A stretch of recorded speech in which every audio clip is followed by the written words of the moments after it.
श्री सच्चिदानंद समर्थ सद्गुरु साईनाथ महाराज की जय। ओम साई श्री साई जय जय साई। ओम साई श्री साई जय जय साई। ओम साई श्री साई जय जय साई। ओम साई श्री साई जय जय साई। ओम साई श्री साई जय जय साई। ओम साई श्री साई जय जय साई। ओम साई श्री साई जय जय साई। ओम साई श्री साई जय जय साई। ओम साई श्री साई जय जय साई। ओम साई श्री साई जय जय साई। ओम साई श्री साई जय जय साई। ओम साई श्री साई जय जय साई। ओम साई श्री साई जय जय साई। ओम साई श्री साई जय जय साई। श्री सच्चिदानंद समर्थ सद्गुरु साईनाथ महाराज की సాయి బంధువులారా, ఆత్మస్వరూపులారా, ప్రేమ స్వరూపులారా, శ్రీ సాయి సచ్చరిత్ర సత్సంగ శిక్షణ తరగతుల్లో భాగంగా ఈరోజు మన కృష్ణారావు గారు 3వ అధ్యాయాన్ని మనకు వినిపించే ప్రయత్నం చేస్తారు. వారు నిన్న 2వ అధ్యాయం కదా చెప్పింది, నిన్న 2వ అధ్యాయం చెప్పారు. దాంట్లో మనం కొన్ని సూచనలు చేసి ఉన్నాం. వారు సత్సంగం చక్కగా చెప్పినా కానీ సబ్జెక్టు డైరెక్ట్గా టచ్ చేయలేకపోవడం జరిగిందని అన్నాం. అయితే అది ఏం జరిగింది తర్వాత చెప్పారు.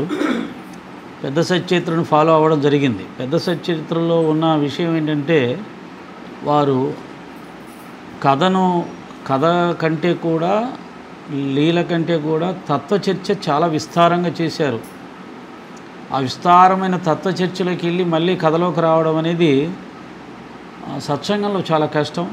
అది చాలా నైపుణ్యం ఉండాలి. ముఖ్యంగా సమయం అనేది ఉన్నప్పుడు అది కుదరదు. ఆ తాత్విక చర్చలోకి వెళ్తే సమయం అనేది ఉండకూడదు. అది ఎన్ని రోజులైనా ఎన్ని సంవత్సరాలైనా కానీ తెగదు. తత్వం అనేది అంత గొప్పగా ఉంటుంది. అంత సత్యం జ్ఞానం అనంతం బ్రహ్మ అన్నట్టుగా జ్ఞానం అనేది అనంతంగా ఉంటుంది.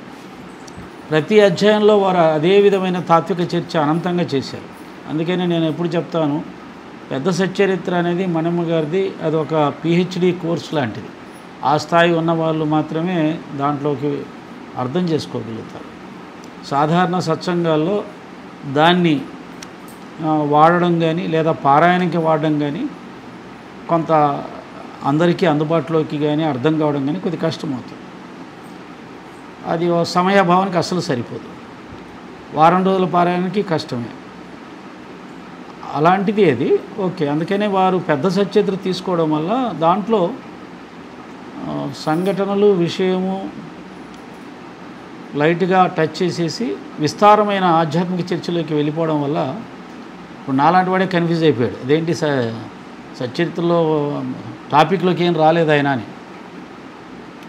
ఆయన కూడా తర్వాత చెప్పాడు, దాంట్లోకి వెళ్ళిపోయి మళ్ళీ దీంట్లోకి రావడం కష్టం అవుతుందని. దానివల్ల అది కొద్ది ఇబ్బంది అయింది. అంతేగాని సత్సంగానికి వచ్చిన ఇబ్బంది ఏమీ లేదు. ఈరోజు వారు సత్యనారాయణరావు గారి గ్రంథాన్ని ఫాలో అవుతూ 3వ అధ్యాయాన్ని మనకు ఒక హాఫ్ అన్ అవర్ 8:10 అయింది, 8:40కి ఖచ్చితంగా ముగించేయాలి. కాబట్టి హాఫ్ అన్ అవర్లో దాంట్లో ఉన్న ముఖ్య విషయాల్ని చర్చిస్తూ ఎప్పుడు చెప్పినట్టుగానే సత్సంగంలో, సాయి సచ్చరిత్ర సత్సంగంలో కానీ ఏ సత్సంగంలో అయినా కానీ ఆ గ్రంథంలో ప్రతి రచయిత కూడా మానవ సమాజాన్ని ఒక సరైన ధర్మ మార్గంలో నడిపించడానికి కావాల్సిన సూచనలు ఇస్తూ ఉంటారు. అవి ఇంపార్టెంట్గా కొన్ని చోట్ల పెడతారు వాళ్ళు అదే పనిగా. వ్యాస భగవానుడు కానీ వాల్మీకి కానీ ఈ కావ్యాలను ఎందుకు రాశారంటే మనని సరైన మార్గంలో పెట్టడానికి, ఆ కథలను ఆధారం చేసుకొని కొన్ని సంఘటనలు సృష్టించి మనకు ధర్మాన్ని నేర్పిస్తారు. అదే ప్రయత్నం బాబాగారు చేశారు. వాటిని గుర్తించి వాటికి ప్రాధాన్యత ఇవ్వాలి. తాత్విక చర్చ కంటే కూడా మానసిక పరివర్తనకు కావలసిన విషయాలకు ఎక్కువగా ప్రాధాన్యత ఇచ్చారు బాబాగారు. ఆయన ఎక్కడ కూడా తాత్విక చర్చ చేయలేదు. ఎందుకంటే మనిషి మానసికంగా పరివర్తన చెందకుండా ఆత్మతత్వంలోకి కానీ జ్ఞానంలోకి వెళ్ళడం వృధా, అది నేల విడిచి సాము చేసినట్టు అవుతుంది. కనుకనే బాబా గారు అంతా కూడా మానసిక పరివర్తన మీద దృష్టి పెట్టారు. మనలో ఉన్న బలహీనతల్ని ఎత్తి చూపిస్తూ ఆయన ఆ కథ నడిపించారు. కాబట్టి సచ్చరిత్ర కథల్లో వాటిని గుర్తించి వాటిని వివరిస్తూ చెప్పడం అనేది చాలా చాలా ప్రాధాన్యత కలిగినటువంటి విషయం.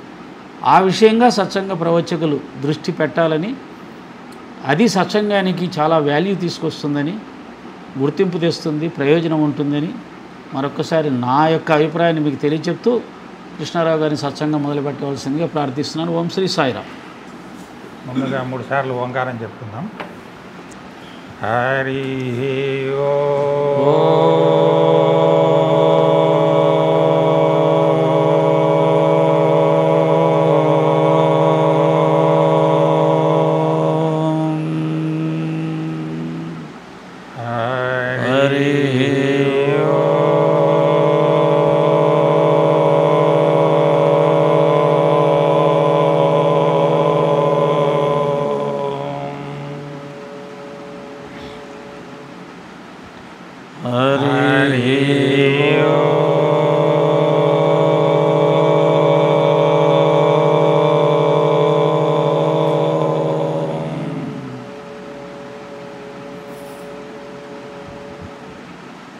విఘ్నేశ్వర ప్రార్థన.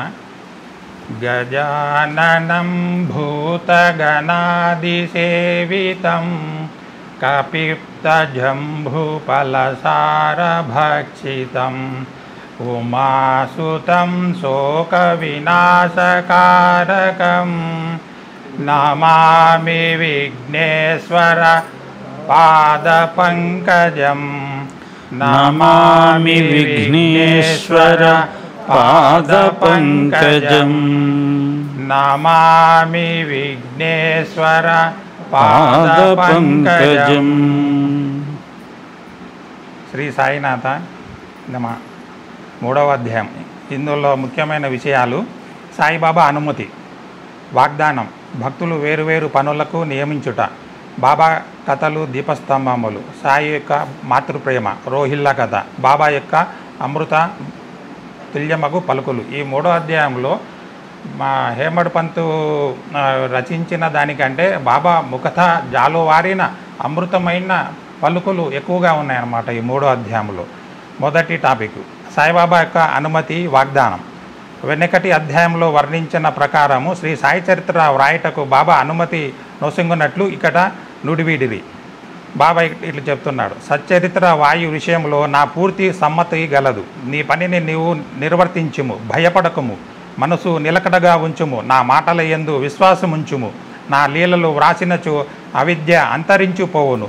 శ్రద్ధాభక్తులతో వారికి ప్రపంచం వ్యాహమోని క్షీణించును. బలమైన భక్తి ప్రేమ కెరటములు లేచును. ఎవరైతే నా లీలలు మునిగెదరో వారికి జ్ఞానరత్నములు లభించును. ఇది బాబా చెప్పిన వాక్యము. ఇక్కడ పూర్తిగా అనగా సంపూర్ణముగా అనే విషయంలో బాబా హేమడ్ పంతుకు చెప్పినది ఏంటంటే శ్రద్ధాభక్తులతో దృఢమైన సంకల్పంతో అని మనకు తెలుస్తుంది. నీ పనిని నీవు నిర్వర్తించుము, భయపడకము అన్నాడు. అంటే కృష్ణ భగవానుడు భగవద్గీతలో కర్మణ్యే వాధికారస్యు మా ఫలేషు కర్మచన అనే శ్లోకం ఉంది కదా, కర్మని చెయ్యి, ఫలితం ఆశించవద్దు అని ఇక్కడ మనకు తెలియజేస్తున్నాడు. సో ఇక్కడ ఫలితం పైన ఆశిస్తే భయం, మనకు తెలియని సందేహాలు, బలహీనత, ఏకాగ్రత అనేది లోపిస్తుంటుంది. సో బాబా ఇక్కడ నీ పనిని సక్రమంగా నిర్వహించు అని అన్న విషయం తెలియజేస్తున్నాడు అన్నమాట. మనసును నిలకడగా ఉంచుము. ఉన్నదంతా మనసు మీదే ఉంటుంది. మనసు పరి విధాలుగా పరిగెత్తుతుంది. ఒక్క క్షణమైనా మన చెంత ఉండదన్నమాట. అలాంటి మనసును చంచలమైతే సత్యం వైపు మనము వెళ్ళలేము. ధ్యానానికి కానీ, తపస్సుకు కానీ, పారాయణానికి కానీ, దేనికైనా మనసు ఏకాగ్రత కుదిరితే కానీ అక్కడ సంపూర్ణమైన మనకు రిజల్ట్ అనేది రాదు. సో అక్కడ మనసును నిలకడగా ఉంచుమని మా బాబా మనకు అక్కడ చెప్పగలుగుతున్నాడు అన్నమాట. నా మాటల యందు విశ్వాసం ఉంచుము. ఇక్కడ విశ్వాసం అనేది చాలా ముఖ్యమైనది. నమ్మితే సొమ్ము, నమ్మకపోతే దుమ్ము అంటారు. సో భావమైన పరిపూర్ణ విశ్వాసం కాదు, ఆయనకు 100కు 2000 లక్షల సార్లు మన విశ్వాసంతో ఏ పనైనా చేయగలిగితే కానీ ఆయన రిజల్ట్ అది ఆటోమేటిక్గా అదే ఇవ్వగలుగుతాడు అనమాట. సో అలాంటి విశ్వాసం, బాబా పైన పరిపూర్ణ విశ్వాసం ఉండగలగాలి. నా లీలను వ్రాసినచు అవిద్య అంతరించునన్నాడు. ఇక్కడ విద్య అంటే ప్రాపంచికమైన విద్యలు కాదు, ఏదో బీటెక్లు ఎంటెక్లు డిగ్రీలు సంపాదించడం విద్య అనేది కాదు, భౌతికమైన విద్య అసలే కాదు. విద్య అనేది భౌతికమైన ఆధ్యాత్మికమైన విద్య. రామకృష్ణ పరమహంస విషయంలో ఒక మహేంద్రనాథ్ గుప్తుడికి నీ భార్య విద్యావంతురాలా అవిద్యావంతురాలా అని అడుగుతాడనమాట. సో అక్కడ విద్య అనేది భౌతికమైనది కాదు, ఆధ్యాత్మికమైన విద్య.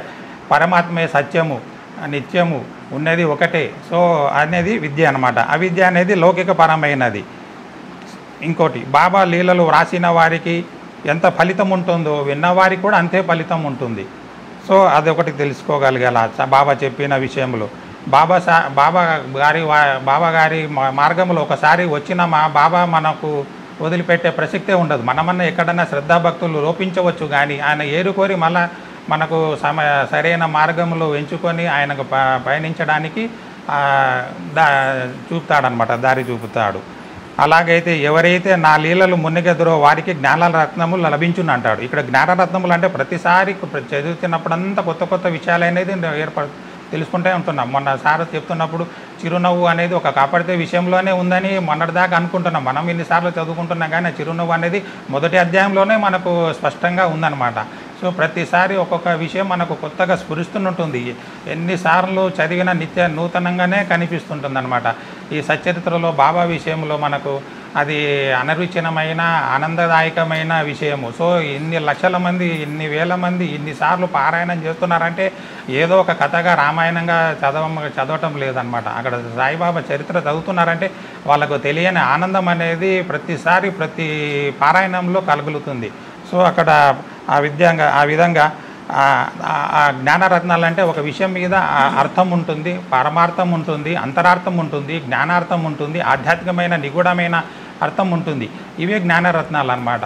ఆ నిగూఢమైన బాబా అంతరాత్మలుగా శోధించి నిజమైన జ్ఞానరత్నాలు అనేది బాబా ప్రతి చిన్న లీలలో ప్రతి అధ్యాయంలో ఆ జ్ఞానరత్నాలు అనేది మనము శోధించగలగాలి. ఆ సూక్ష్మ బుద్ధితో ఆ జ్ఞానాన్ని సముపార్జన చేయగలగాలి.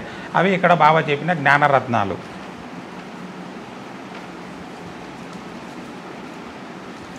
వీని రచయిత మిక్కిలి సంతోషించను. ఈ విధంగా చెప్పిన తర్వాత వెంటనే నిర్భయుడాయను. అంటే బాబా ఇంత అభయవాక్యం ఇచ్చిన తర్వాత ఇక బాబా అభయం ఇచ్చిన తర్వాత ఇంకా మనకంటూ ఉండదు. మొత్తం ఆయన సర్వస్వ శరణాగతి అన్నట్టు ఆయన మీద పూర్తిగా భారం వేసేసి ఇంకా ప్రతి కార్యము ఈ సచ్చరిత్రనే కాదు, మన జీవితంలో ఏదైనా సరే ఆయన మీద భారం వేసి సంపూర్ణమైన విశ్వాసం ఏర్పడిన తర్వాత ఇంకా అక్కడ ఏ కొసాన మనకు నెగిటివ్ ఆలోచించినా అది మన లోపం, మన బలహీనత తప్పితే బాబాను ఒక రకంగా అవమానపరిచినట్టే మనము గుర్తించగలగాలి. అంతటి దేవదేవుని ప్రార్థించిన తర్వాత ఆశ్రయించిన తర్వాత మళ్ళీ మన వెనుకడుగు ఓ చిన్న నెగిటివ్ ఆలోచన వచ్చినా అది మన అసమర్థత కిందకి తీసుకోవాలన్నమాట. సో ఇక్కడ బాబా పూర్తిగా సంపూర్ణంగా అభయం ఇచ్చాడు. ఈ కార్యము జయప్రదముగా సాగునని ధైర్యము కలిగాను. అప్పుడు హేమడు పంతుకు ఇంకా అమ్మయ్య చాలు, ఇంకా ధైర్యంగా నేను ముగించగలుగుతాను. ఈ దేవదేవుని లీలలో సంపూర్ణంగా 52 అధ్యాయాలు ఇంకా ఎలాంటి ఆటంకం లేకుండా నిరాటంకంగా ఆయన దయతో ఆయనే ప్రేరేపించి ఇంకా పూర్తిగా అనుగ్రహం ఇచ్చాడు. కాబట్టి ఆయన హేమడు పంతుకు పూర్తిగా ధైర్యం వచ్చిందనమాట. ఆ విషయం ఇక్కడ చెప్తున్నాడు అనమాట. అటుపైన అక్కడే ముగ్గురు చర్చిస్తున్నాడు. బాబా హేమడు పంతుని బిరుదు ఇచ్చేశాడు మాధవరావు.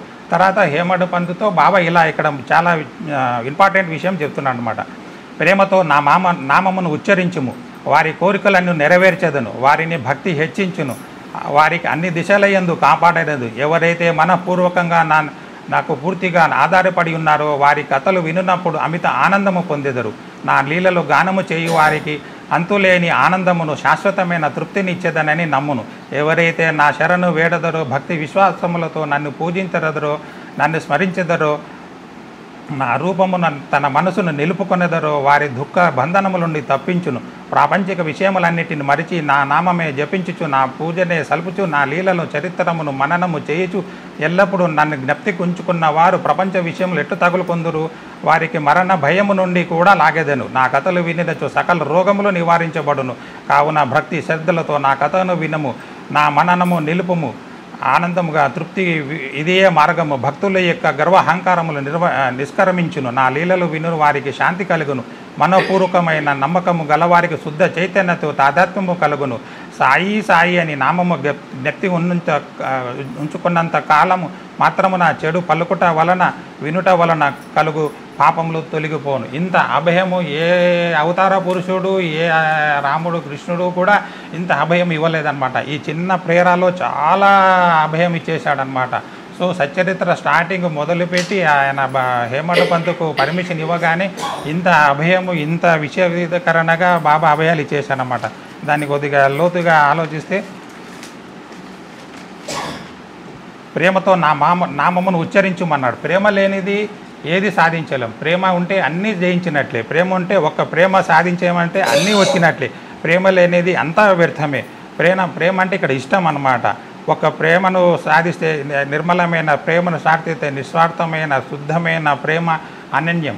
సో ఇలాంటి ప్రేమను మనము బాబా యందు ఏర్పరచుకోగలగాలి. సో ఇక్కడ ఇలాంటి అభయం ఇచ్చిన తర్వాత ప్రేమకు చాలా ఇంపార్టెన్స్ ఇచ్చినాడు. భగవన్నామము చాలా విలువైనది. ఆ భగవన్నామం అనేది, భగవంతుని నామం అనేది ముందు యుగాలలో యజ్ఞ యాగాదులు జపాదులు అని చెప్తున్నారు. కానీ ఇక్కడ బాబా అభయం ఇస్తున్నాడు. సాయి సాయి అన్న పలికినంత మాత్రాన వినుట వలన వాళ్ళ పాపములు, చెడు రోజులు అన్నీ తొలగిపోతాయంట. ముఖ్యంగా ఈ కలియుగంలో ప్రతి పొద్దున్న లేస్తే చాలు పాపం మనకు తెలియకుండా మూట కట్టుకుంటున్నాం. వినకూడని వింటుంటాం, చూడకూడని చూస్తుంటాం, చాలా తెలియకుండా మన పాపం ముట్టుకుంటున్నాం. సో సాయి అని అనుకుంటా ఉంటే దాన్ని మించిన అభయం లేదు. ఆ చేసిన కనీసం మూట కట్టుకోకపోయినా మా నామం స్మరించటం వలన ఆ చేసినది చూసినది కొంత గొప్ప మనము తొలగించగలిగి కనీసం ఆ మూట కట్టుకోవడం అనేది లేకుండా కనీసం బ్యాలెన్స్ జీరోగా కన్నా మనము ఆధ్యాత్మిక మార్గంలో ముందుకు వెళ్ళగలుగుతాం. ఆ పాపం అనేది మూట కట్టుకుంటే ఆధ్యాత్మిక మార్గంలో మరు జన్మలకు అనేది అది చాలా కష్టతరంగా ఉంటుంది. మరి కింద జన్మలకు అని వెళ్తామా, మరి మానవ జన్మలు లభిస్తుందా అనేది ప్రతి ఒక్క సాయి భక్తుడు తెలుసుకోగలిసిన విషయము. సో నెక్స్ట్ టాపిక్ వచ్చి భక్తులకు వేరువేరు పనులను నియమించుట. బాబా ఇక్కడ ఒక్కొక్కరికి భగవద్గీతలో చెప్పినట్టు భక్తి జ్ఞాన కర్మ యోగాలు అంటారు. ఒకరికి భక్తి కుదురుతుంది, ఒక జ్ఞానం కుదురుతుంది, ఒక కర్మ కుదురుతుంది, ఒకరికి యోగం కుదురుతుంది. భక్తి అనేది అది స్వతహాగా జన్మతః సంస్కారాలతో కూడుకున్నది. కర్మ అనేది సునాయాసంగా అందరూ చేయగలిగింది. అంటే ఇప్పుడు సత్సంగం జరుగుతుంది, ఒకడు సహాయం అందిస్తాడు, ఒకడు శ్రమదానం చేస్తాడు, ఒకడు అన్నదానానికి సహకరిస్తాడు. అలాగా కర్మ అనేది ఒకరు అలాగా సత్సంగం విషయంలో అలా జరుగుతుంటుంది.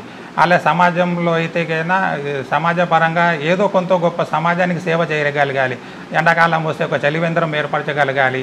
ఎక్కడన్నా ఏదన్నా ఇప్పుడు శివస్వాములు వస్తున్నారు, అక్కడ కొంత గొప్ప శ్రమదానం చేసి అక్కడ మజ్జిగ వితరణ చేయడము, అల్పాహారంలు అందించడము, అలాంటి సేవలు చేయమని చెప్తున్నాడు. లేదంటే మన ఊళ్ళో ఒక పాడుపడిన ఆలయాలు ఉంటాయి, లేకపోతే నిత్య ధూపాలు నూచుకొని ఆలయాలు ఉంటాయి.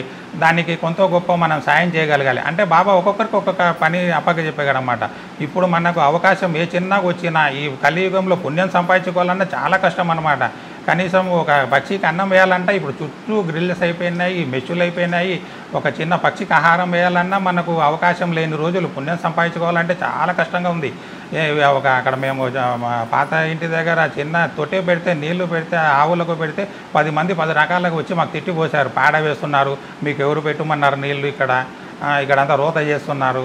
ఇప్పుడు మా సీఏ గారు కూడా అదే చెప్తున్నాడు అన్నమాట. కుక్కలు ఎలాంటి ఆహారాలు వేయొద్దు, ఆ కుక్కలు ఎక్కువైపోయినాయి, కుక్కలు వేరే వాళ్ళకు దాడి చేస్తున్నాయి అనేది. ఈ కలియుగంలో పుణ్యం సంపాదించుకోవాలన్నా కష్టంగా ఉంది. వెతుక్కుంటా పోయి పుణ్యం సంపాదిస్తే కానీ మనము పుణ్యం చేసే స్థితిలో లేమన్నమాట. సో భగవంతుడు ఎప్పుడు గుర్తొస్తాడంటే మనము పుణ్యం ఎంత సంపాదించగలిగితే అప్పుడు భగవంతుడు అంతగా గుర్తొస్తాడు. ఆయన భగవన్ నామం అంతగా స్మరించగలుగుతాం. పుణ్యం అనేది మన ఖాతా లేకపోతే మనము భగవంతుని నామము ఏ కొసానా గుర్తు లేదు, ఏ క్షణాన గుర్తురాదు.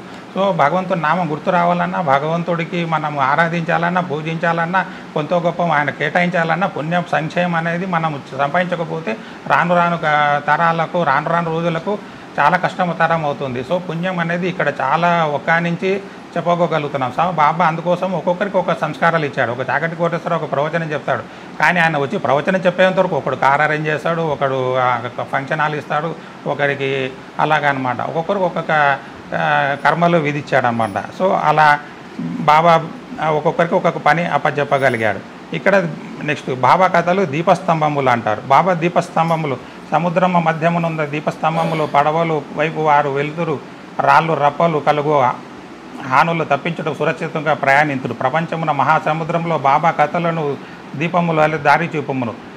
అవి అమృతము కంటే తీయగా ఉండి ప్రపంచ యాత్రలు మార్గములు సులభముగా చేయును. అంటే ఇక్కడ ఏంటో చెప్తున్నారంటే బాబా దీపస్తంభములు అంటే ఒక సరైన మార్గం అన్నమాట. అంటే ఈ భక్తి మనం పొద్దున్న లేస్తే నిజాయితీగా ప్రేమగా ప్రతి ఒక్కరితో మెలిగి ఆ బాబా కథల ద్వారా మనం కొంత గొప్ప జ్ఞానం సంపాదించి ధర్మ మార్గంలో నీతి మార్గంలో ఆధ్యాత్మిక మార్గంలో నడిచే బాబా ప్రతి ఒక్క లీలలో కథల్లో మనము తెలుసుకోవాల్సిన చెప్పడమే ఈ బాబా కథలు దీపస్తంభములుగా మనకు ఉపకరిస్తాయి.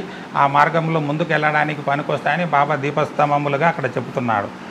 బాబా యొక్క మాతృప్రేమ, తల్లిని మించిన ప్రేమ ఉండదు. తల్లి దేశం ప్రపంచంలో చెడ్డ వాళ్ళు అనేది వాళ్ళు ఉంటారు, కానీ చెడ్డ తల్లి అనేది ఉండదు అంటారు.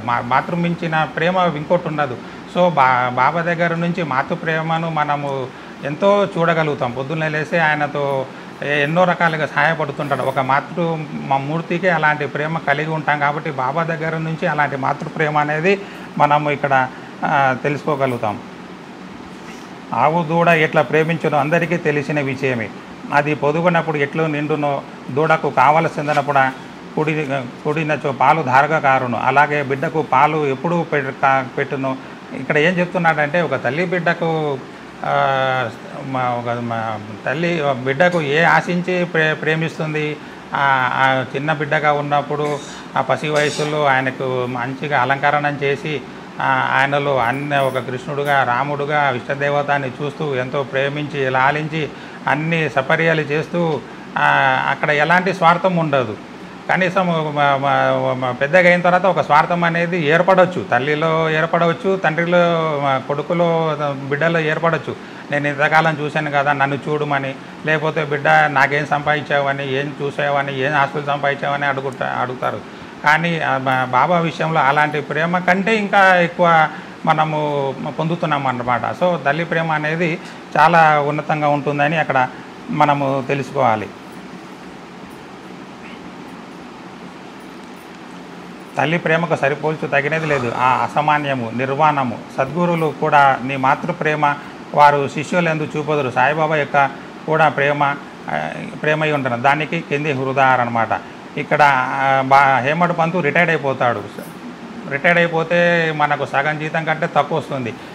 సంసారం పెద్దగా ఉంటుంది. రోజువారీ కనీసం బాబాను నమ్మినవాడు 11 అభయాల్లో లేమి నా ఇంట లేమి అనేది పొడసూపదు అంటాడు. లేమి అంటే బాబా నిత్యావసరాలకు సరదాలు ఇవ్వకపోవచ్చు. మనిషి కావలసింది తిండి గుడ్డ నీడు. దీనికైతే ఎలాంటి భక్తుడు సాయి భక్తుడికైతే లోటు ఉండదు. సంపూర్ణంగా పుష్టిగా ఇంకా కావలసిన దానికంటే ఎక్కువ ఉంటుంది. సో అక్కడ బాబా అభయం ఇస్తున్నాడు. బాబా అక్కడ రిటైర్డ్ అయిన తర్వాత అన్నచించిన దగ్గరకు ఎందుకో అనిపించింది బాబా మరి రిటైర్డ్ అవుతున్నాడు, ఆయనకు మరి సంసార బాధ్యత ఎక్కువ ఉంది, మరి ఆయన సంసారం చేయగలుగుతాడా ఎలాగూ అంటే బాబా ఇక్కడ సేవ బాబా ఒక కార్యం అప్పచెప్పాడు కదా ఈ సచ్చరిత్ర రాయాలని. ఇప్పుడు ఆయన నా సేవలు ఉంచుము అంటే అక్కడ ఆయనకు ఎలాంటి ఇబ్బంది కలగనియను. నా సేవలు ఉంచితే బాబా సేవలు ఉంచితే ఎలాంటి ఆటంకమైన అన్నీ తొలగిపోతాయి. అంత మహత్కరమైన కార్యాన్ని బాబా అప్పచెప్పిన తర్వాత ఆయనకు ఎందుకు విస్మరిస్తాడనమాట. సో ఆయన తర్వాత ఇప్పుడు నా సేవలు తరించని తర్వాత ఉద్యోగం వస్తుంది అన్నట్టు తర్వాత ఉద్యోగం వస్తుంది. ఆ తర్వాత ఎలాంటి లోటుపాటులు లేకుండా హ్యాపీగా ఆయన గడపగలుగుతాడు. ఈ సచరిత్ర అనే గ్రంథాన్ని పూర్తిగా రచించగలుగుతాడనమాట. సో అక్కడ బాబా మనం తెలుసుకోవాల్సిందంటే బాబా హారతుల్లో రుసో మమ ప్రియాంబిక అనేది ఉంటుంది అనమాట. ఎవరు అడిగినా తల్లిదండ్రులు అడిగినా స్నేహితులు అడిగినా బంధుమిత్రులు అడిగినా పంచభూతాలు అడిగినా ఎవరు సూర్యచంద్రులు అడిగినా బాబా నువ్వు మాత్రం అలగవద్దు అలాంటి అభయాన్ని ప్రసాదిస్తున్నాడన్నమాట అక్కడ. సో బాబా నుంచి అది మనం ఎక్స్పెక్ట్ చేయగలగాలి. ఇంకోటి వచ్చి రోహిల్లా కథ. రోహిల్లా అనేవాడు చాలా బలిష్ఠుడు, ఏది ముసల్మాను జాతికి సంబంధించిన వాడు, దృఢమైన కాయం గలగంటి వాడు. ఆ పెద్ద సచరిలో అయితే ఎనుబూతు శరీరం గలవాడు అని చెప్తాడనమాట.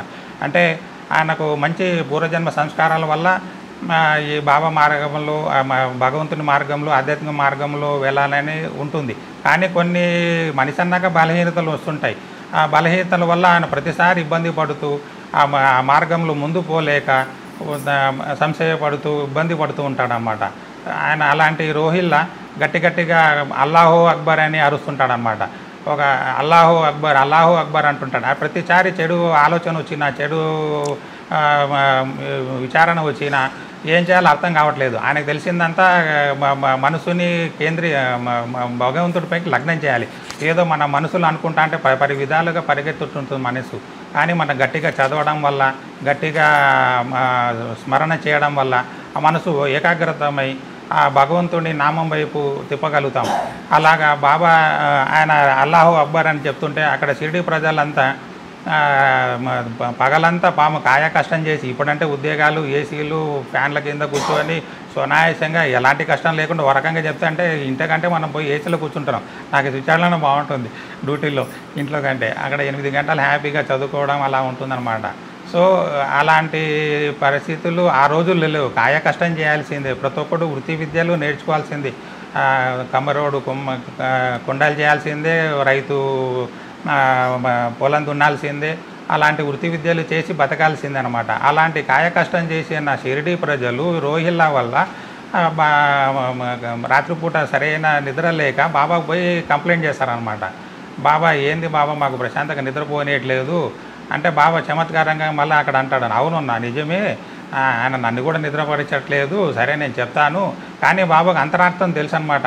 బాబాకు ఒక గయ్యాలి భార్య ఉంది, అలా వేధించడం వల్ల ఇలాగా ప్రవర్తిస్తున్నాడు, నేను చెప్తాను మీరు వెళ్ళిపోండి అని. అంటే బాబా విషయంలో బాబాకు సంబంధించిన ఏ కార్యక్రమం అయినా ఏదైనా బాబాకు చాలా ఇష్టం. నామస్మరణ అంటే దాని బాబాకు చాలా ప్రీతి అనమాట.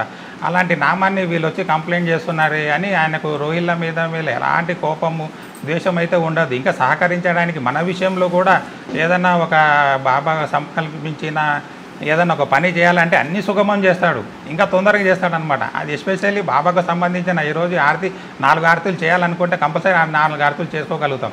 ఏదన్నా ఒక 5-6 అధ్యాయాలు చదవాలి, రోజు 2 అధ్యాయాలు చదువుతాం. లేదు బాబా ఈరోజు 3-4 అధ్యాయాలు చదవాలంటే అలాగా సమయం చేకూరుతాడు, ఇంకా మంచి ఉత్సాహాన్ని కల్పిస్తాడనమాట. బాబా విషయంలో అయితే ప్రతి ఒక్కరికి, నా విషయంలో అయితే ఇంకా అనుభవం అనమాట.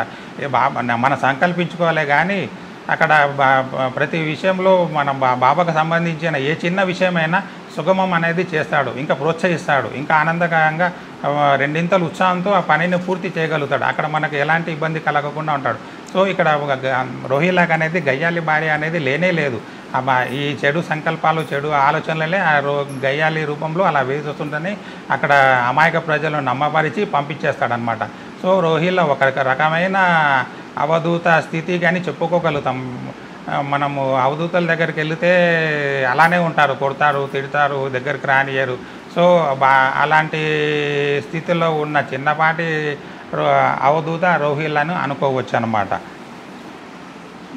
ఇంకో విషయం ఇక్కడ లాస్ట్ చివరిగా బాబా యొక్క అమృతతుల్యమైన పలుకులు. ఇది చాలా బాబా విషయంలో చాలామందికి సందేహాలు ఇప్పటికీ ఉంటున్నాయి. బాబా దేవుడా కాదా, లేకపోతే ఒక ఫకీరా, సిద్ధపురుషుడా, సత్పురుషుడా, ఏవో చాలా రకాలు. బాబా భక్తులు కూడా ఈరోజు ఎవరన్నా ఏదన్నా సంశయం చెప్తే అవునా అనే డౌట్లో ఉంటారన్నమాట.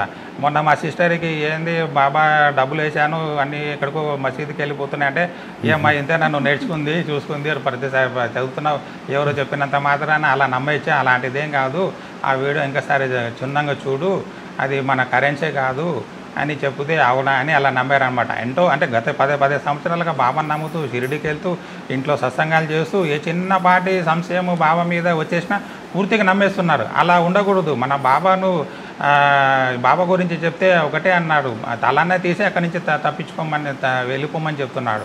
సో బాబా విషయంలో ఇక్కడ నిఖచ్చితంగా చాలా క్లియర్గా చెప్పేస్తున్నాడు అన్నమాట. అక్కడ బాబా ఒకనాటి మధ్యాహ్న ఆరతి పిమ్మట తమ జనులకు ఇండ్లకు పోవుచుండ్రి. అప్పుడు బాబా ఈ క్రింది చక్కని విషయాలు ఉపదేశించిరి. మీరు ఎక్కడున్నాను, ఏమి చేయుచున్నాను నాకు తెలియని బాగుగా జ్ఞప్తికుంచుము. నేను అందరి హృదయాలు పాలించువాడను, అందరి హృదయములలో నివసించువాడను. నేను ప్రపంచమునందుల చరాచర జీవకోటిని ఆవరించి ఉన్నాను. ఈ జగత్తు నడిపించువాడను, సూత్రధారిని నేనే, జగన్మాతను నేనే, త్రిగుణములు సామరస్యమును నేనే, ఇంద్రియ చాలకుడు నేనే. ఈ ఇంద్రియ చాలకుడు అనేది నాకు చాలా డౌట్ వస్తుంటుంది అనమాట. ఇంద్రియాలు మంచి వైపు నడిపించకుండా చాలకుడు అంటున్నాడే. ఇంద్రియాలతో కూడుకునేది ఆధ్యాత్మిక సాధన అంతా. ఈ ప్రతిసారి ఇంద్రియాలు చెడును ఆకర్షించినంతగా మంచిని ఆకర్షించలేకపోతున్నాయి. భగవంతునైనా విస్మరించవచ్చు. శ్రద్ధాభక్తులు కొద్దిగా మనం వెనుకంజ వేయచ్చు.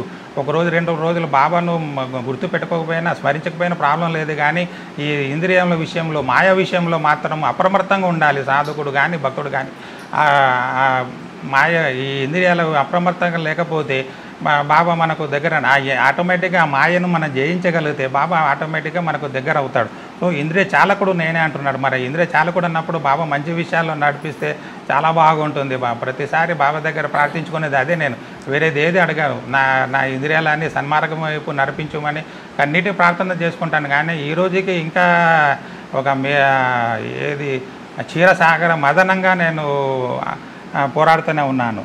సో ఇక్కడ ఇంద్రియ చాలకుడు నేనే అంటున్నాడు, జగన్మాతను నేనే అంటున్నాడు, సృష్టి స్థితి లయకారుడు నేనే అంటున్నాడు. ఎవరైతే తమ దృష్టిని నా వైపు త్రిపుతారో వారికి హాని కానీ బాధ కానీ కలగదు అంటున్నాడు.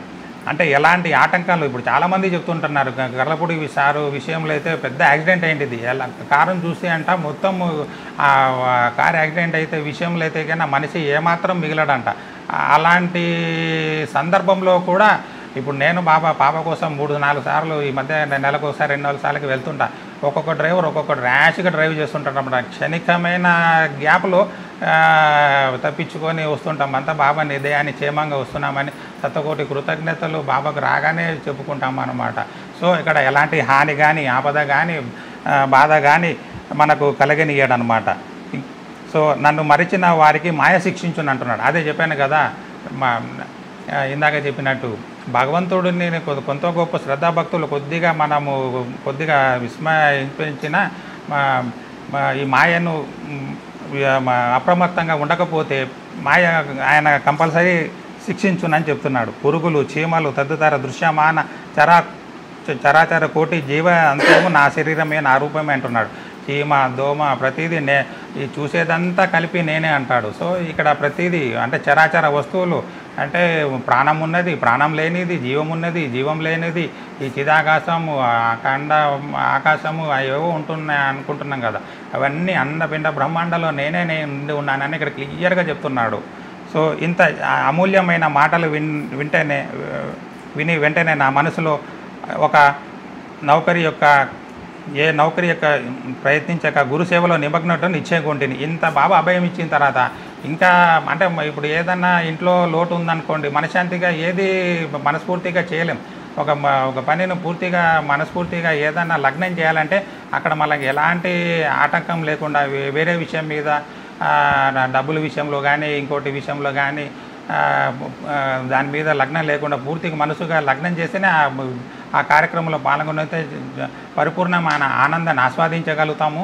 అక్కడ పోయిన ఫలితం ఉంటుంది. అదే విషయం చెప్తున్నాడు. ఇంకా బాబా అంత అభయం ఇచ్చిన తర్వాత ఇంకా నేను ఇంటి సంసారం గురించి, పిల్లల గురించి అవసరమే లేదు. నా కార్యక్రమాన్ని నిర్విఘ్నంగా నేను చేసుకోగలుగుతున్నానని చెప్తున్నాడు.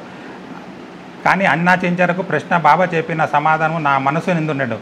ఇది జరుగునా లేదా అని సందేహం కలుగున్నాడు. అదే ఇందాక చెప్పాను, అంతటి దేవాది దేవుడు అభయం ఇచ్చిన తర్వాత మళ్ళీ సంశయం అనేది ఏర్పడితే అది మన బలహీనత, మన కర్మ అది. సో అలాంటి సంశయం మనకు ఎట్టి పరిస్థితుల్లో ఉండకూడదు. భవిష్యత్తులో బాబా పలికిన పలుకును సత్యమైనవి. చూడండి నెక్స్ట్ చెప్తున్నాడు.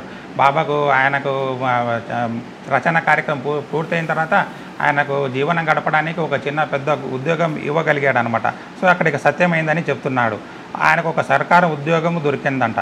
అది కొద్ది కాలం వరకు. అటు పిమ్మట వేరే ఏది చేయక శ్రీ సాయి సేవకే నా జీవితం అంతా సమర్పించింది. అంటే అక్కడ ఉద్యోగం జరిపిన తర్వాత హేమడు పంతు తర్వాత తెలిసింది ఆ సంస్థానం చాలా చాకచక్యంగా నడిపాడని. సో అంతటి భాగ్యాన్ని కలిపిన హేమడు పంతు గారికి మనము ఎప్పుడు గుర్తుపెట్టుకోవాలి. ఈ అధ్యాయంను ముగించుబోవందు చదువరులకు నేను చెప్పిన ఏమున బద్ధకము, నిద్ర, చంచల మనసు, దేహాభిమానము మొదలగు వానిని విడిచి వారి యావత్తు దృష్టి సాయి వైపు, కథల వైపు త్రిప్పవలేను. ఇది ఆషామాషి విషయం కాదు. కత్తి మీద షాము అన్నట్టు ఈ ఆధ్యాత్మిక మార్గంలో ఏమాత్రం అశ్రద్ధ, ముఖ్యంగా సోమరితనం ఉండకూడదు. చదువుదాంలే, చేద్దాంలే, నామస్మరణ చేసుకుందాంలే, అక్కడ పోయి కూర్చోడానికి కూడా బరువై కూర్చున్న చోట నామస్మరణ చేసుకుందాంలే, లేకపోతే కూర్చున్న చోట మనము భావన చేసుకుందాంలే అనేది ఉండకూడదు. మళ్ళీ అంతటి చక్కటి మందిరము, ఒక బాబా మందిరము, ఒక బాబా ప్లేస్ ఏర్పడుకున్న తర్వాత అక్కడ ఆయన దగ్గర కూర్చునడం అనేది, ఎలాంటి పరిస్థితుల్లో కూడా అక్కడ మనము అశ్రద్ధ చేయకూడదు, బద్దగించకూడదు. ఒక నియమం పెట్టుకుంటే సార్ చెప్పినట్టు రోజు గుడికి వెళ్తున్నాడు అన్నమాట. అది ఎంత నియమము, అదే ఈరోజు ఏం వెళ్దాంలే, ఈరోజు బాగాలేదులే అనుకోకూడదు అనమాట. సో సాధకులకు, బాబా భక్తులకు అక్కడ బద్ధకం అనేది అస్సలు పనికిరాదు. ఆ విషయం ఇక్కడ చెప్తున్నాడు. వారి ప్రేమ సహజంగా ఉండవలేను అంటే మళ్ళీ మనం ఏదో తెచ్చిపెట్టుకోకూడదు. బాబా మీద ప్రేమ సహజంగా ఉండగలగాలి. వారి భక్తి యొక్క రహస్యములు తెలుసుకుందముగాక. భక్తి రహస్యములు అంటే ఇవే. బాబాను ప్రేరేపించే కొద్దీ భక్తి రహస్యములు అదే ఆటోమేటిక్గా అవే తెలుస్తుంటాయన్నమాట. ఇదే మార్గం అవలంబించి అనవసరముగా అలసిపోవద్దు. అందుకే ఒక మార్గము త్రొక్కుదురుగాక, అనగా శ్రీ సాయికత్తులను విందురుగాక. వారి అజ్ఞానము నశింపజేయును, మోక్షమును సంపాదించి పెట్టును. ఎంతటి అభయం ఇస్తున్నాడు చూడండి. ఏదో మీకు బాధలు తీరుస్తాను, కోరికలు తీయని అంటున్నాడు. మోక్షం అనేది ఈ మార్గంలో అత్యున్నమైన స్థితి అన్నమాట. అలాంటిది ఈ కథల ద్వారా ఈ బాబాను స్మరించడం వల్ల, ఈ సచ్చరిత్ర ద్వారా మోక్షం కూడా పెట్టును అంటున్నాడు. లోబి ఎక్కడ ఉన్నప్పటికీ వాని మనసు పాతిపెట్టిన సొమ్ము ఎందే ఉండు. బాబా కూడా ఎల్లరూ తమ హృదయంలో స్థాపించుకుందురుగాక. ఇక్కడ లోబిని ఎందుకు గుర్తు చేస్తున్నాడంటే, ఆయన ప్రతిసారి ఇంట్లో ఏమైందో, డబ్బులు పెట్టాను, ఊరికి పోతాడు, ఇంట్లో బంగారం ఉంది, సరిగ్గా తాళం వేసానా లేదా, ఇంటికి మళ్ళీ ఎవరన్నా వచ్చిపోతున్నారా లేదా, మళ్ళీ పక్కనింటికి ఫోన్ చేయడము, నా ఇల్లు భద్రంగా ఉందా లేదా, ఇలాగ అనుకుంటూ ఉంటాడన్నమాట. సో లోబి ఎంత మనసు ధనం మీద కేంద్రీకరిస్తాడో, అదేవిధంగా బాబా మందు మనసు లగ్నం చేసి ఆ బాబా మార్గంలో ముందుకు నడుస్తూ ఆయన మీద అచంచలమైన దృఢమైన విశ్వాస, భక్తి, శ్రద్ధలతో ముందుకు వెళ్ళాలని ఈ 3వ అధ్యాయం ద్వారా మనకు తెలియజేస్తున్నాడు.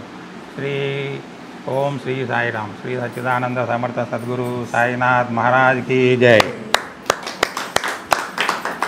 కరెక్ట్గా ముళ్ళు 30 నిమిషాలు కరెక్ట్గా వచ్చినట్టు చదువుకుంటూ పోతే టైం పడుతుంది. అయితే హాఫ్ అన్ అవర్ అన్నందుకు స్పీడ్గా చెప్పేశాను. ఇంకా మీరు చూడకుండానే మరి హాఫ్ అన్ అవర్లో ఆఫ్ చేశారు. అది విషయం. అదే టైం టైం చూడకుండానే. అయితే టైం తక్కువగా ఇవ్వడం వల్ల మీరు మీ చెప్పే దాంట్లో ఆ తొందరపాటు అనేది తెలుస్తుంది. టైం తక్కువగా ఉంది కాబట్టి అయిపోగొట్టాలి అనే దాంట్లో అది మా మిస్టేక్. అది టైం దానికి ఏ అధ్యాయం అనేది ఖచ్చితంగా కనీసం 1 అవర్ ఇవ్వాల్సి వస్తుంది. చిన్న అధ్యాయం, ఇంకా పెద్ద అధ్యాయాలు చాలా. ఏ అధ్యాయమైనా 1 అవర్లో చెప్పొచ్చు. సత్సంగా మాకు ఎక్కడ ఇచ్చినా 1 అవర్ ఇస్తారు, 50 మినిట్స్ ఇస్తారు. ఇంకా బాగా ఎక్కువ అవుతున్నప్పుడు 1.5 అవర్ దాకా వెళ్తున్నాం. కానీ 1.5 అవర్ కొద్దిగా చాలా ఎక్స్ట్రీమ్గానే ఉంటుంది. చెప్పేవాడు కూడా అలసిపోతాడు. అందుకని అయితే ఈ హాఫ్ అన్ అవర్ ఇచ్చినప్పుడు మనం ఏం చేసుకోవాలంటే షార్ట్ కట్ చేసుకోవచ్చు. అంటే బుక్ను ఫాలో అయితే హాఫ్ అన్ అవర్లో చెప్పలేం. ఎందుకంటే బుక్లో ప్రతి లైన్ చదువుతూ వెళ్తాం కాబట్టి చదవడము మళ్ళీ ప్లస్ దాన్ని ఎక్స్ప్లెయిన్ చేయడం సరే డబుల్ అయిపోతుంది. అలా కాకుండా షార్ట్ కట్ ముఖ్యమైన పాయింట్ రాసుకొని ఒక 4-5 పాయింట్ రాసుకొని ఆ 4-5 పాయింట్లని విశ్లేషణ చేస్తే చక్కగా సెట్ అవుతుంది అనమాట. బుక్ను ఫాలో అయితే లేట్ అవుతుంది. బుక్ ఫాలో అవుతూ చెప్పాలంటే 1 అవర్ 1.5 అవర్ కూడా మనం తీసుకోవాల్సి వస్తుంది. అది ఓకే. కాబట్టి ముఖ్యమైన పాయింట్ రాసుకొని చెప్పడానికి ఎక్కువ హార్డ్ వర్క్ చేయాల్సి వస్తుంది.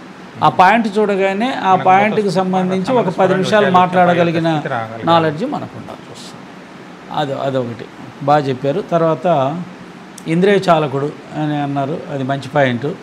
ఆయనే ఇంద్రియాలు నడిపేటప్పుడు మాకేంది ఈ గోల, మాకేంటి సమస్యలు, మేము ఎప్పుడు కూడా ఆ ఇంద్రియాల వెనకాల పరిగెట్టి చెత్త పనులు చేస్తున్నాము అని అంటే ఎందుకు అలా నడుపుతున్నావు నువ్వు మమ్మల్ని అన్నప్పుడు నాకు అనిపించి నిజంగానే మంచి పాయింట్ తీశాడు. ఇప్పుడు బాబా గారి మీద పడింది భారం అంతా, ఏం చేయాలి అంటే మళ్ళీ ఆయనే ఇచ్చాడు. కరెక్టేరా, నేను ఇంద్రియ చాలకుడినే అంటే నేను డ్రైవర్ని. చాలకుడు అంటే నడిపేవాడు అంటే డ్రైవరు. డ్రైవింగ్ సీట్లో కూర్చున్నా, యజమాని మీరు, నువ్వు నడపంటే అటు నడుపుతున్నా. కాబట్టి మళ్ళీ సమస్య నీదే, నాది కాదు. అంతే కదా. డ్రైవరు యజమాని ఏమంటాడు, ఇటు నడిపోయాలంటే అటు నడుపుతాడు, ఇటు నడిపోయాడు. మళ్ళీ నువ్వు మనమే నడపని చెప్పి నువ్వు చాలకుడివి కదయ్యా అని అంటే మనం ఏం చేస్తున్నావు, ఆయన మీద దోస్తున్నాం. కానీ కాదు, ఇంద్రియ చాలకుడు అంటే డ్రైవరు ఆయన, నడిపేవాడు ఆయనే, నడపమని చెప్పేది మనం. కాబట్టి మంచి వైపు నడపమంటారు అనమాట. నడిపేవాడు ఇంద్రియ చాలకుడు అంటే నడిపేవాడు. అందుకని ఇప్పుడు అప్పారావు గారు ముందు సీట్లో కూర్చుంటాడు, మీరు వెనకాల కూర్చుంటారు, మీరు అడిపోమంటే అడిపోతాడు. కాబట్టి ఇక్కడ చెప్పాల్సిన బాధ్యత, నిర్ణయించుకోవాల్సిన బాధ్యత మళ్ళీ మీకే వచ్చింది. కాబట్టి మీరు మంచి వైపు నడపమంటే మంచి వైపు నడుపుతాడు. మీరు అన్నారు కదా బాబా ప్రార్థన చేస్తున్నారు ఇన్ని సంవత్సరాలు, ఇది అంతే, మీరు మంచిగా అయితే ఇక్కడ మనకి ఎక్కడ దెబ్బతినిపోతుంటామంటే ప్రార్థన మనమే చేస్తాం, మళ్ళీ దాన్ని దాటి నిర్ణయం మనమే చేస్తాం. అది కాదు నాకు ఇది ఇష్టం అని అంటాం, నీ ఇష్టం అంటాడు, నువ్వు ఎటు నడుపుతా అంటాడు. కాబట్టి ఆయన చాలా తెలియగలడు, మనకేం దొరకడు. ఆయన ఇందులో చాలా కూడా ఆయన నో డౌట్. బట్ ఎటు నడపాలని చెప్పే అధికారం మళ్ళీ మనకే ఇచ్చాడు. కాబట్టి మంచి వైపు నడపమంటే మంచి వైపు నడుపుతాడు. నడపమని అని మళ్ళీ సాయంత్రానికో ఉదయానికో బాబా అలా కాదు ఇటు నడపండి, సరే నీ ఇష్టం అంటాడు. అయిపోయాక మళ్ళీ ఏమంటామంటే ఏంది బాబా అంటే నువ్వే నడపవన్నావు కదా అంటే ఇది విషయం. కాబట్టి ఓకే, సంతోషం, బాగుంది. మీరు చాలా సంవత్సరాలు మీరు మీ ఆవిడని గుర్చిపెట్టుకొని, పిల్లలు వచ్చినప్పుడు పిల్లలు గుర్చిపెట్టుకొని, ఇలాగే చాలామంది అది చేయాలి. ఫస్ట్ ఇంట్లో మనం ఒక్కొక్క అధ్యాయం, రోజుకు ఒక అధ్యాయం తీసుకొని పిల్లలకి చెబుతూ పోతూ ఉంటే అది బాగా ఇంప్రూవ్మెంట్ అవుతుంది. నాకు ఇందాక బాబా దగ్గర కూర్చున్న తర్వాత కూడా అదే అనిపించింది. ఈరోజు 3వ అధ్యాయంతో ఆపకూడదు, 4వ అధ్యాయం 5వ అధ్యాయం కూడా కంటిన్యూ కాకపోయినా కనీసం మీకు పంపించడానికైనా రికార్డు చేస్తాను అన్నట్టు అనిపించింది. మీరు మీకు మీరే నేను చెప్పడంలో లోటుపాట్లు ఉంటే మీరు సరిదిద్దుతారు కదా, ఇలా రికార్డు చేయడము, వాయిస్ రికార్డు చేయడము, వాళ్ళు కూర్చుంటారా లేదా తర్వాత అలా కూర్చోబెట్టి ప్రాక్టికల్గా ఉంటేనే మీకు బాగా వస్తుంది. ఎదుట ఉండాలి. ఆమె కానీ కూడా షేర్ చేసుకున్నా, పిల్లలు ఆపకూడదు, 4వ అధ్యాయం 5వ అధ్యాయం రేపు మీరు ఒక్కరు చెప్పుకుంటే కుదరదు అని అనుకున్నా. మీరు ఒక్కరు చెప్పుకుంటే కుదరదు. ఎందుకంటే ఒకరు ఉన్నప్పుడు బాబా ఏం చెప్పాడు బీవిదేవికి, నువ్వు చదివేటప్పుడు తొందరపడుతున్నావు, ఎదురుగా కూర్చోబెట్టుకొని వాళ్ళకి చక్కగా వివరిస్తూ చెప్పు అన్నాడు అనమాట. నెమ్మదిగా వివరిస్తూ చెప్పు అన్నాడు అనమాట. ఎదురుగా ఉంటేనే ఆ ఇన్స్పిరేషన్ వస్తుంది, మీరు కొత్త కొత్తవి చెప్పగలుగుతారు. అది లేకుండా కూర్చొని చెప్తారు. అది దానివల్ల ఏమవుతుంది, విన్న వాళ్ళకు వస్తుంది, ఆమెకు వస్తుంది. ఈయనకేం తెలుసులే అనే అహంకారం ఆమెకు ఉందా, లేదు మా ఆయన చెప్తున్నాడని చెప్పి శుభ్రంగా కూర్చొని విని అలా కాదే, మీ లాంగ్వేజ్ లేదు అంటది కదా, కాదేనేదో అని అనేసి శుభ్రంగా దాన్ని ఇలా కాదు అని ఆమె తోచిన ఆమె 2 మాటలు ఆమె చెప్పి మీరిద్దరూ చర్చించుకొని ఒక మంచి విషయంలో, అంటే నేను చెప్పేది వినండి. ముందు భార్యాభర్తలు అన్యోన్యత ఎక్కడ తెలుస్తుంది అంటే వాళ్ళిద్దరూ కూర్చొని ఆమె చెప్తుంటే ఈయన చెప్తుంటే ఆమె విని, ఆ విన్న దాంట్లో ఇద్దరు చర్చించుకొని, అది కూడా ప్రశాంతంగా చర్చించుకుంటారా, 2 నిమిషాలు తన్నుకొని ఎవరు గదిలోకి వాళ్ళు వెళ్ళిపోతారా, అక్కడే మనం సాయి భక్తులమా కాదా అంటే విను నిజంగా మన సాయి భక్తులు అవునా కాదా అక్కడే తెలుస్తుంది. అదే చూడు ఆయన అయ్యేది కదా. ఇప్పుడు సమస్యల్లో ఎక్కడొస్తుందంటే నేను చాలామందిని చూశాను, మేము బాబా గారిని ప్రేమించమంటే ప్రేమిస్తాం, పూజించమంటే పూజిస్తాం, ఇంట్లో వాళ్ళని ప్రేమించమంటే అది మాత్రం చెప్పొద్దండి అనేది. అది సమస్య, ఎంత పెద్ద సమస్య అంటే నాకు ప్రేమిస్తారు, ద్వేషిస్తారు, కొట్లాడతారు, అన్నీ ఉంటాయి. ఆ బాబా ఏం చెప్తారంటే అవన్నీ వద్దు, అందరిలో నన్ను చూసి. మా విషయంలో అయితే ఈ విషయంలో అయితే చాలా కోఆపరేటివ్గా ఉంటాం. వేరే విషయాల్లో కొద్దిగా అలా ఉండొచ్చేమో, కానీ ఈ ఆధ్యాత్మిక పరంగా బాబా విషయంలో అయితే చాలా ఒకరికొకరు పరస్పరంగా ఉంటాము. ఇంకా మీకు అడ్డే లేదు, మీరు హ్యాపీగా అనమాట.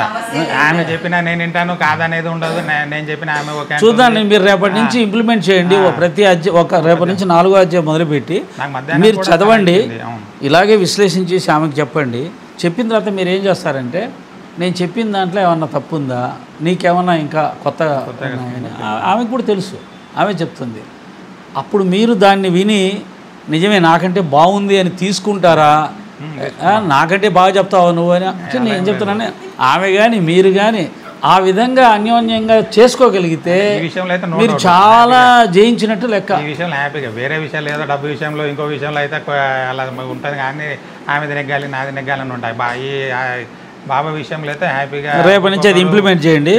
ఒక నెల రోజుల తర్వాత నేను దాని గురించి చేసి పాటిస్తాను. ఓకేనా?